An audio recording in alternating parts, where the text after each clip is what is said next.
A madman run amok on an unexplainable island where super science has gone horribly wrong and carnivorous creatures are chowing down on the soldiers stationed there.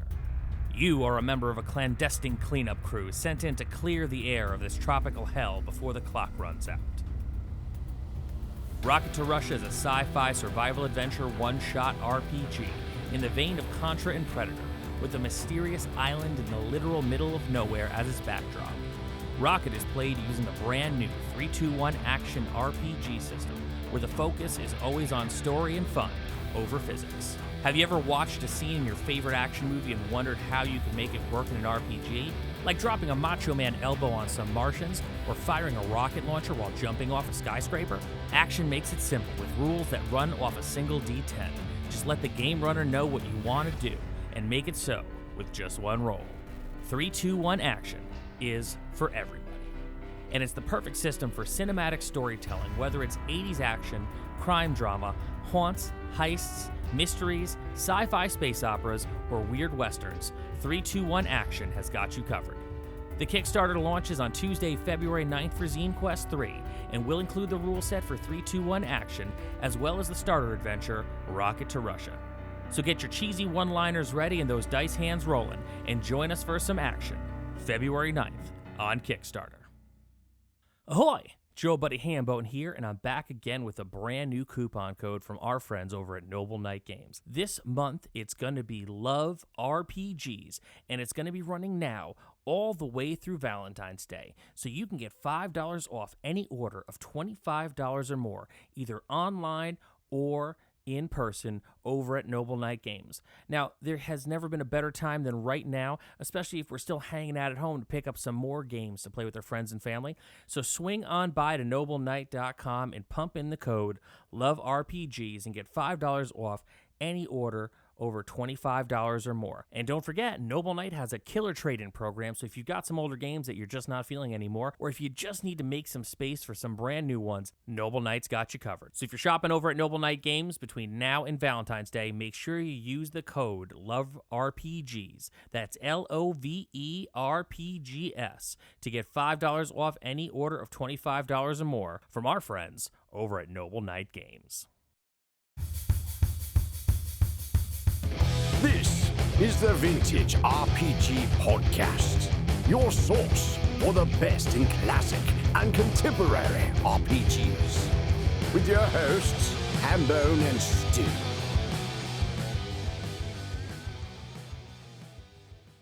Welcome to the Vintage RPG Podcast, coming at you again from the clubhouse hidden somewhere in the swamps of New Jersey. I'm John Hambone McGuire, and today we have an amazing guest. He is the author of Strange Frequencies and Seasons of the Witch, How the Occult Saved Rock and Roll, here tonight to talk to us about his book, Appendix N, Peter Bebergal. Hey, Peter, how's it going tonight? Good. Thanks for having me. Really big fans of all the stuff that you guys do, so it's really an honor for me to be here. Oh, thank you very much. I was so excited to see that one of your last Instagram posts was Teagle Manor. Literally just this second. Oh, really? Oh, I was just on there looking and I saw that pop up and I thought, oh my gosh, that's perfect timing. Crazy. Now they know exactly when this was recorded. Oh. Spoilers, everybody. Stamped and everything. Yep. So, Peter, why don't you tell our listeners a little bit about Appendix N? Sure. So, as most of your listeners know, in the 1979 Advanced Dungeons & Dragons Dungeon Master's Guide, Gary Gygax included an Appendix N, in which he lists books, stories, authors that he says were really what shaped his sort of fantastical imagination. And some of it is stuff that, predates probably even when he was thinking about D&D, to stuff that he was reading when he was probably actually starting to think about the game. So it's a sort of wide range of essentially pulp science fiction, fantasy, and weird fiction authors that he found. Inspiration is sort of the word that's used. But what's an interesting thing about Appendix N as an artifact is I think it certainly captures some of the kind of look and feel of a lot of, especially early D&D material, and probably the imaginations of the people that were playing it, but it doesn't really tell us a lot about how he came up with rules or specific, say, monsters or places or kinds of treasures or things like that. It really feels more like I kind of refer to like as an text, right? It's like the poem on the wall outside the citadel of D&D that you have to read before you can enter, Yeah, that's awesome. And so essentially, I was just fascinated by the idea. For me, just knowing that a game with the impact of D&D arguably originated because of a person's love of weird fiction. Just really such a wonderful thing to sort of try to understand the shape of it. And then when I just was starting to do some thinking about it and research about it, I thought, it's funny, there's a lot of reprints of Sword and Sorcery material. It's always being reprinted. There's tons of Sword and Sorcery anthologies, fantasy anthologies, all the stuff that the Vandermeers do, collecting weird fiction and other kinds of things. But it didn't look like anybody had tried to put together an Appendix N anthology. Just try to grab the stories and the resonant fragments from that text in the Dungeon Master's Guide and put it into some kind of cohesive work. And as I started to do the research on it, I kind of discovered why. First of all, a lot of what Gygax lists are novels. And I talk about this in the introduction. I didn't really want to pull novel excerpts. They're just not really interesting to read. They're kind of decontextualized. Some of the stuff I found the rights just aren't available. And then oddly, there's stuff in Appendix N that just simply doesn't, how do I say it, feel like Dungeons and Dragons at all in terms of some of the authors. I realized, okay, well, maybe I really need to think outside the box a little bit. If this is Gygax's Appendix N, why can't I make an anthology that's my Appendix N of Gygax's Appendix N, right? If I was, my love of the game, the history I've had with it, the history I've had just growing up as a kid immersed in fantasy fiction and all kinds of other high weirdness, using that as sort of the template, what might it look like? And so I hope that it feels at least very close to the spirit of what Gygax shows us in the Advanced Dungeons and Dragons Dungeon Master's Guide, first edition. But there is a lot of editorializing on my part, I would say. I love the impulse to sort of correct Appendix N in a way, because I've done the same thing. I wrote an essay for our patrons that sort of was like my version of Appendix N, drawing on everything that I've liked and has influenced me and stuff that sort of like you play the game of like, well, if Gary had seen this, would it have shown up in D&D? Right. And that's why there's omissions there that I pull in from, other versions of Appendix N that I think it can't be that he didn't mean to put them in. He must have forgotten. So, for example, Clark Ashton Smith. Clark Ashton Smith is like a mind-boggling omission. Like, I just don't understand it. In that way, I thought it's too important. He must have read him. I'm just going to include a story, come what may. So I know there's going to be critics. I know there's going to be, sort of the orthodoxy that's going to say that some of the things I chose for this do not belong, and that's fine.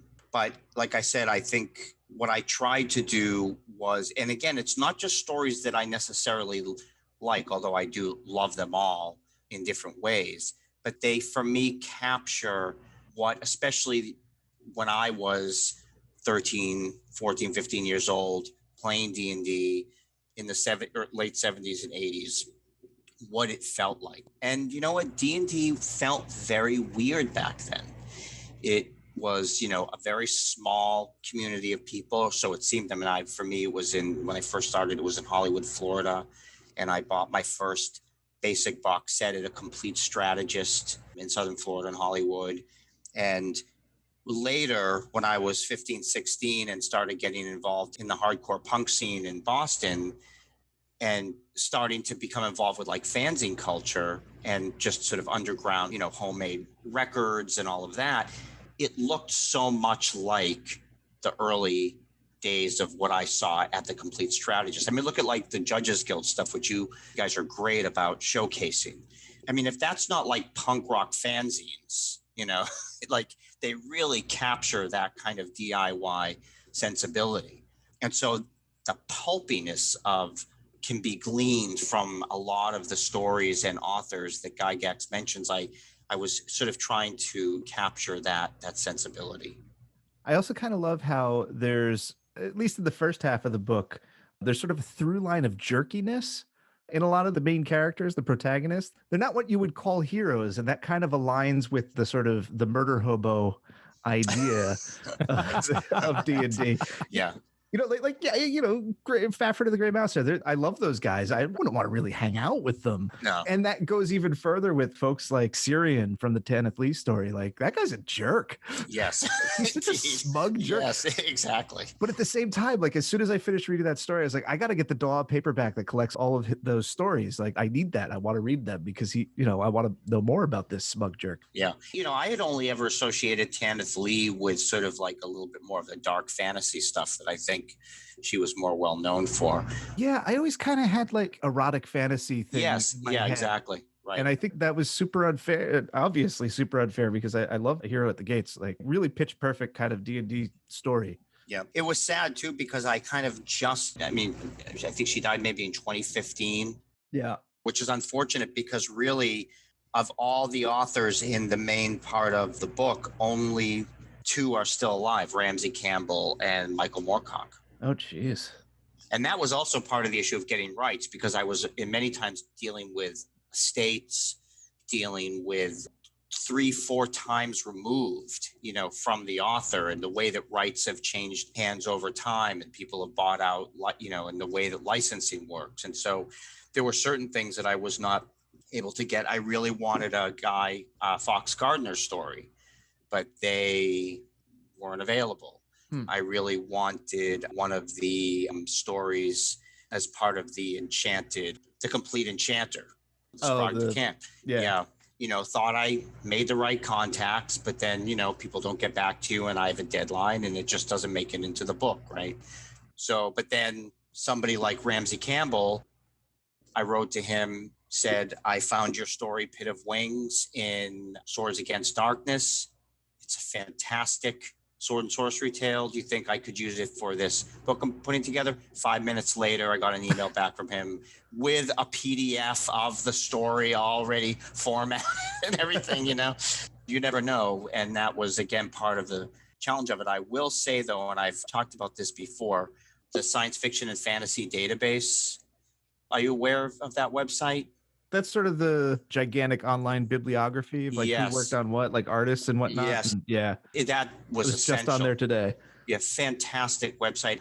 They've uploaded the covers to every fanzine that every one of these stories has appeared in, every anthology, every, you know, so sometimes tracking down some of these stories when you finding out where they first actually appeared and then sort of trying to trace some of those, you know, rights and licenses was quite a task. And so having a resource like that was also invaluable. And it's incredible to me just to be able to see how active this community of people who care about these stories and to try to keep them sort of alive is, you know, is so vibrant. And so I was glad to just even have just a small contribution to that with this.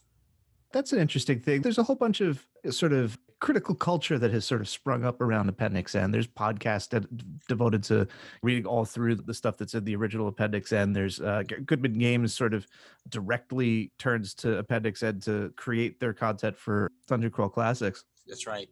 How do you feel like your anthology fits into that larger sort of Appendix N appreciation society that's out there?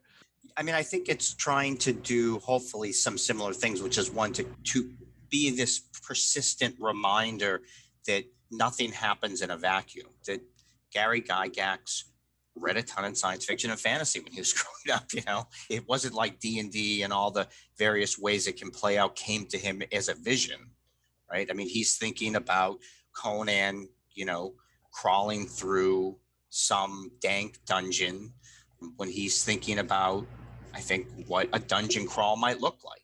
And so, again, there's some direct correlations, like Jack Vance, of course, and that whole controversy about Fanky and Magic and how well or not he does adopt Jack Vance's ideas about how magic works. And again, it doesn't have to be Appendix N per se, right? I mean, one of the interesting, it's just about how literature, how stories function as the template for these games that we play.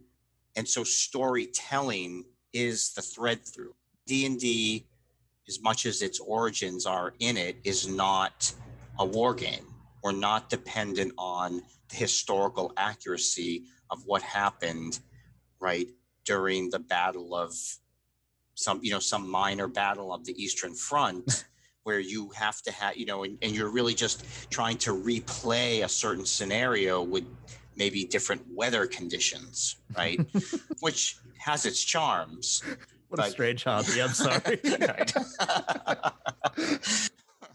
But D&D and subsequent other role-playing games that grew up around it, came about around it, I think are, yes, there are the rules. And I believe in rules. I think that there should be some rules. I think rolling dice is one of the most fun parts of playing D&D, believe it or not. Damn right.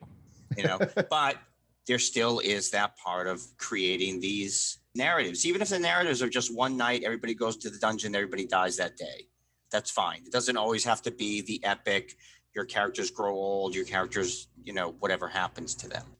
But it's about that shared experience of, it sounds really corny, but of telling stories together. And again, I feel like it's impossible for me as a DM, say, to even design a simple dungeon crawl. Whether I even can understand it in the moment is so driven by a lifetime of being immersed in fantasy films, novels, comics, everything. It's all hardwired into my brain. And why wouldn't I want to draw from that to build out something, even if it's just an Indiana Jones type trap, is so ingrained in how we think about traps, right? It's from that movie, right?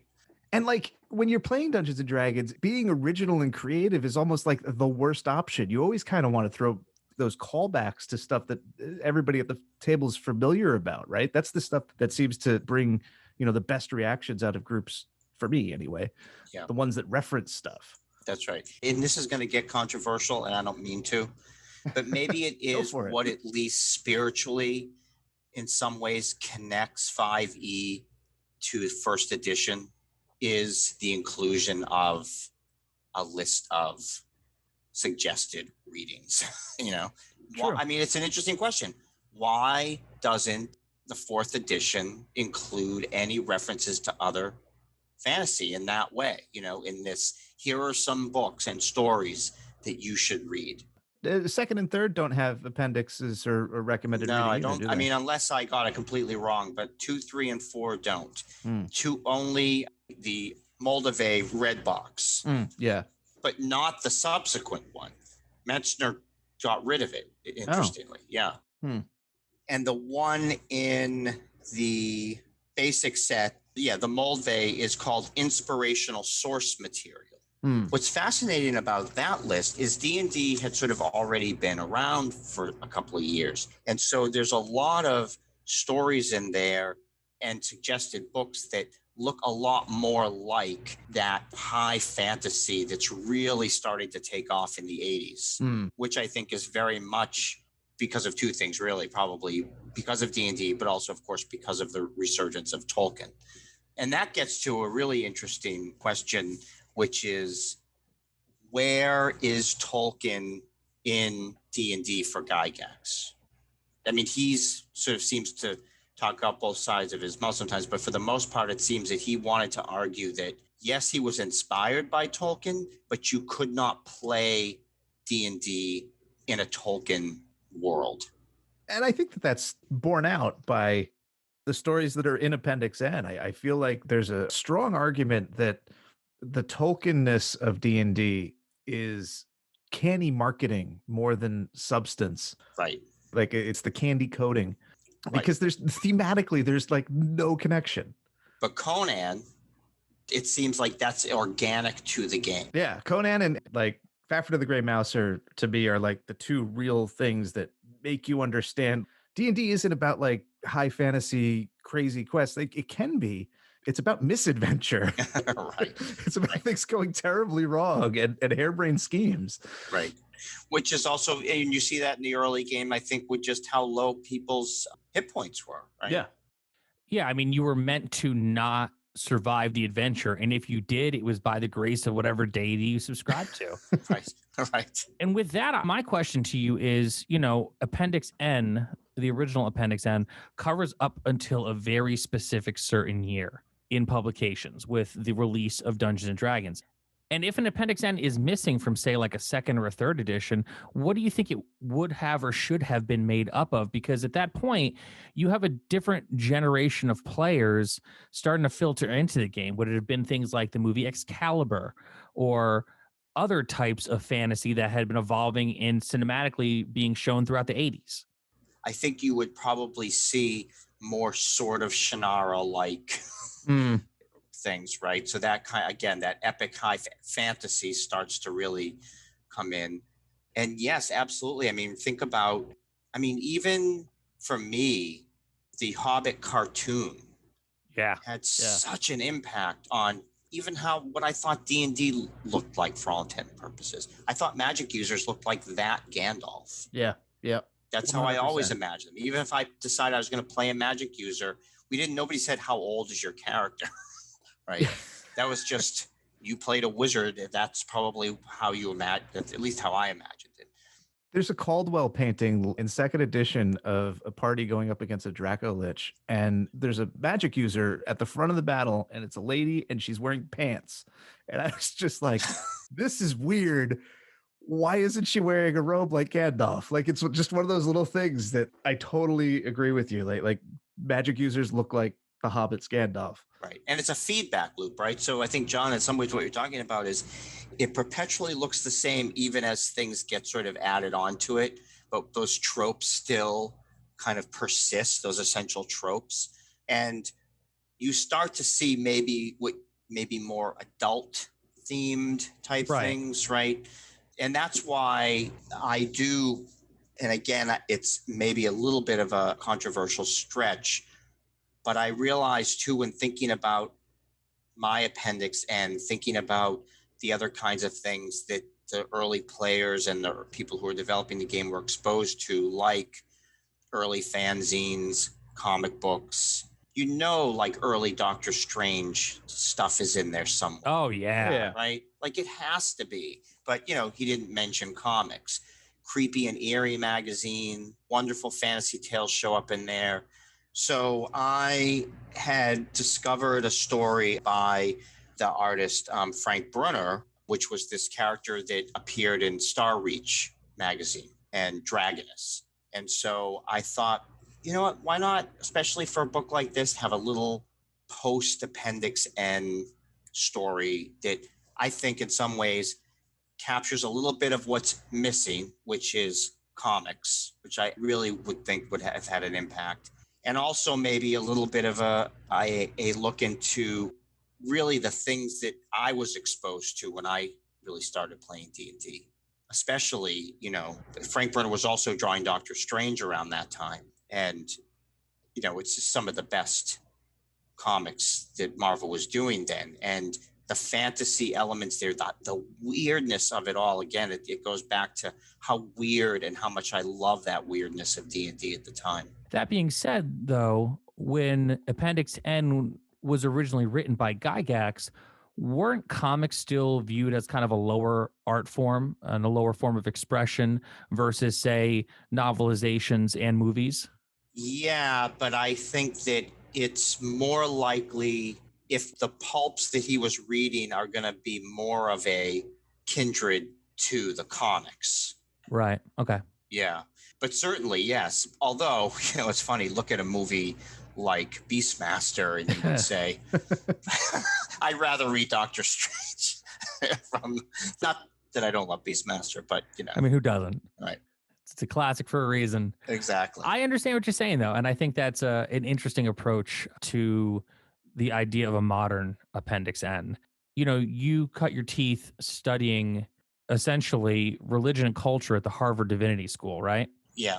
Can you talk to our listeners about how something like that and just this deep study of cultures, you know, prepared you to dive into this world? Because you do a lot of detective work and following some trails to get to where you can contact these people and bring them in and, you know, help them understand the importance of what it is that you're doing.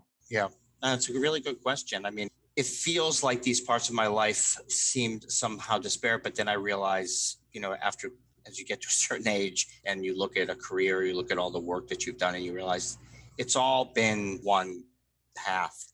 And for me, it's really about the imagination. And what's so important about thinking about the imagination is to say the imagination doesn't mean, oh, these are things that are less than what's real because they're not real or something, right? The imagination is where everything arises. And so whether it's the religious imagination, which is in many ways is about ritual and about storytelling, so like is role-playing games, which is about ritual and storytelling and community and all the ways in which we enter into sort of, in some ways, kind of an, maybe it would be argued, kind of a little altered state of consciousness when you sit down at the gaming table and you take on these characters. And yes, there's a lot of tongue in cheek and it's easy to be in and out of it at any given moment, but there's this shared understanding of a commitment to the essential ideas about what we're about to do, at least at the time that we're doing it.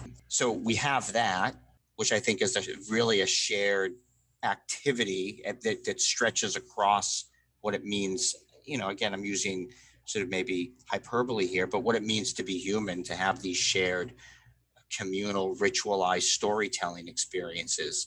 But those experiences themselves aren't born in a vacuum. They're often because of the literature, the canonical literature, right, that makes this sort of the symbolic language possible. And so I think that if you play D&D, I'm not saying that people who play D&D now, have only ever played 5th edition, need to read Conan stories.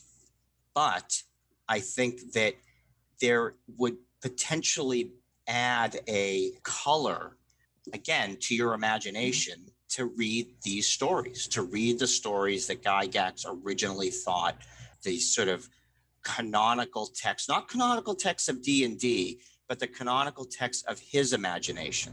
And that's the imagination that is this thing that built this thing that we, you know, not alone, but ultimately he is the fellow that shaped this. And the fact that it's more popular now, and I'm really glad that the new edition included its own appendix. I think it's Appendix E in the new and 5th edition. But again, there isn't a vacuum here. These texts are really what have given us so much of the landscape of the game itself. I think this might actually be true for a lot of people. I don't actually like fantasy so much as a genre. It's not my chosen genre to read. Like, I get my fantasy out of role-playing games generally. But since I've been doing vintage RPG, I've been slowly kind of reading more Appendix N stuff more broadly. And I generally don't really love it because they're novels and they're old style fantasy novels. And there's a lot of things that kind of structurally like just don't jibe right with me. There's also a lot of like misogyny and stuff like that. But like, there's something about this collection of stories that like I'm just tearing through them and they're all good. I mean, Jack Vance can throw some misogyny in anywhere. He can like you know, exactly. Like even like a 15-page story, get some in there. It's like, geez, man. But like by and large, like these stories are short and sweet enough that they don't have time to sort of screw it up.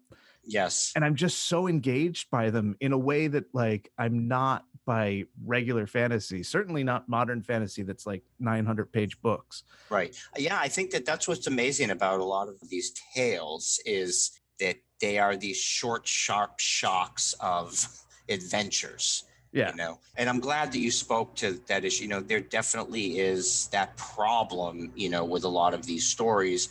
And I was lucky to be able to find, especially like the David Madison story, which appears in one of the Swords Against Darkness. And I don't know if you've gotten to that one yet, called Tower of Darkness, but there's a couple there, man and a woman adventurers, just really strong female character, just as capable as her male companion, you know. More so, he's kind of a dope. Yeah, exactly. This interesting story about David Madison is he was part of the sort of early fantasy zine culture in the late 60s and early 70s. And I was so excited to try to find a story, but I couldn't find out anything about him. One of the only things I could find about him was that he wrote a few tales of this adventuring couple. And through a series of almost kind of serendipitous Google searches, I found out the person who was a dear friend of his at the time, who happened to be the owner of his estate, who gave me permission to use the story. Unfortunately, he actually committed suicide when he was 27. But when I think about that context, I mean, these were writers who, first of all, to find each other's fanzines was not about going to the internet, right? You had to hope you were going to find something maybe at like some kind of convention. It was all mail order. That's what's one of the wonderful things about reading like Old Dragon and Space Gamer magazine, is just looking at the advertisements and the ways in which those allowed for people to connect to each other. Again, it gets back to that zine punk quality of all of this. So being able to include a story like that, which in many ways I feel like is really demonstrates also that early community of writers who are writing for these very small press fanzines. And, you know, luckily that story, I never would have seen it otherwise, was picked up by the Swords Against Darkness volume. Another thing I want to throw in, we keep talking about zines, and every time we do, we kind of change the subject before I can throw it in there. A lot of the zines in smaller independent RPGs also include, they don't call them Appendix Ns, they call them sort of like just inspirational lists, or like, or it might just be a track list of like the albums that they listened to while they were putting it together, which is such like an awesome zine thing. Yes. But those are all interesting little pieces of Appendix N. Like, that's where it comes from, even if they don't realize it. There's that desire to kind of share what was going on while you were doing this thing, like the music that you were listening to, the things that you're reading. It's really interesting that you say that. I mean, it's almost like Gary was working on writing the actual text of the Dungeon Master's Guide. And he's like thinking about all the people that might be reading it. And then he thinks, hey, I should just tell them about what some of my favorite books are. Like completely irrelevant in some ways, right? Yeah. Just, hey, guys, by the way, you should check out these books, you know? Again, because those books and those authors don't really tell us a lot about the gameplay and the rules of D&D. It's about something else, right? It's about a shared experience with your friends and the friends that you haven't made yet, essentially, which is like, hey, check out this book, check out this band, check out like, this is what made me want to do this. And it's not ever in many ways going to be the thing that you're telling people about is exactly what you're going to do, but you could feel it in the air. You could feel the vibe of it. You could really put yourself in that person's shoes and in their person's headspace as you're listening to it, as you're reading it, as you're watching it. And that's pretty cool. Yeah, that's right. And that's why I realized I couldn't hold Appendix N to somehow this kind of like template I was going to be able to put on top of D&D, and it was going to reveal something perfectly.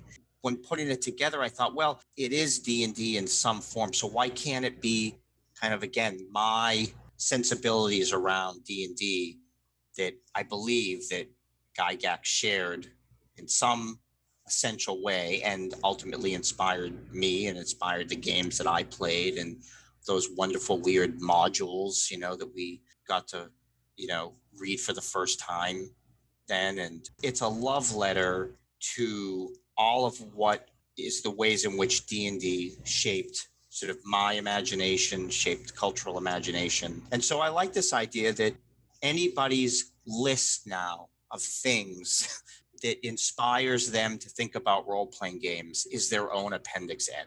Well, Peter, thank you so much for coming on the show today. Where can our listeners find you? So you can find me on Twitter and Instagram. I'd love to connect with people. My email address is actually on Twitter. And the book is Appendix N, The Eldritch Roots of D&D. It's out from Strange Attractor Press. this month, and you should be able to find it at any online retailer, your local gaming shop, and local bookstores. Thank you to Peter Bebergal for coming on and talking about his amazing book, Appendix N. You can check us out on Instagram at Vintage RPG. Don't forget to rate, review, and subscribe, because your reviews really do help other listeners to find us. If you like the show, stop on by our Patreon, patreon.com/vintagerpg. We've got early release episodes. We've got a behind the scenes look at my game Rocket to Russia. We've got a behind the scenes look at Stu's book that he is in the process of writing. We've also got a killer Discord community that we'd love for you to be a part of. Patreon.com/vintagerpg. So for Stu Horvath, I'm John Hambone McGuire. May the dice always roll in your favor.